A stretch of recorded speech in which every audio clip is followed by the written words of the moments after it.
For the first time, talks on the debt ceiling seem to be heading in the right direction ahead of the looming June 1st deadline, at least if you believe Wall Street and watch the stock market today. But policy progress at home has come with a cost for the U.S. abroad. Let me explain. With Washington scrambling to avert a potentially catastrophic government default, top congressional leaders are finally hinting at some progress following yesterday's White House meeting with the president. Last night, the newly designated White House negotiators met with Speaker McCarthy's team in an effort to hammer out a deal. It is just those two entities talking right now. No more input from the senators, the two Senate leaders, or Hakeem Jeffries. This is Biden and McCarthy. Speaking to reporters before departing for a previously scheduled trip to Japan, President Biden struck an optimistic tone about the state of the talks. I'm confident that we'll get the agreement on the budget, that America will not default. To be clear, this negotiation is about the outlines of what the budget will look like, not about whether or not we're going to, in fact, pay our debts. The leaders have all agreed we will not default. Every leader has said that. Biden also signaled he may be open to some concessions, saying that he would not accept work requirements that will impact people's medical needs. But he was very specific with that. It is possible there could be other work requirements.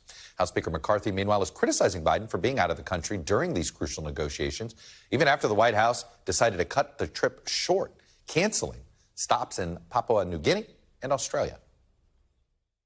Mr. President, stop hiding. Stop traveling somewhere else. America wants an American president focused on American problems, finding American solutions. We have them here for you. But on this point, the Republicans are not united.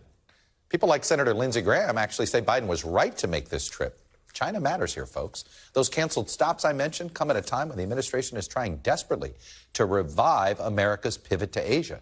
China continues its own diplomacy in the region, and it contests America's influence in the Pacific. It grows increasingly combative with the West, so cutting this trip short appears to be both a missed opportunity for the U.S. and a diplomatic setback that Beijing will likely embrace. In Papua New Guinea, expectations were so high for this trip. It would have been the first visit by a sitting U.S. president to any Pacific island nation. The country had declared a public holiday in anticipation for this historic visit. And we weren't there to just sort of say hi. This is about China and basing. You know what this is about. And in Australia, local media is calling the cancellation an 11th hour snub. Now, these clashing foreign and domestic priorities can seemingly be traced back to an assumption made by the Biden White House, which at the time seemed like the right one, that Speaker McCarthy would not be able to get his own caucus in order on its debt limit demands, and the administration could force a clean debt ceiling increase. Instead, Biden's bluff was called by McCarthy, who pulled off what many people thought was not possible. And he's forced Biden to the negotiating table. So, yes, he heads overseas on shaky ground, with some allies raising questions about America's resolve and staying power. Thanks for watching our YouTube channel. Follow today's top stories and breaking news by downloading the NBC News app.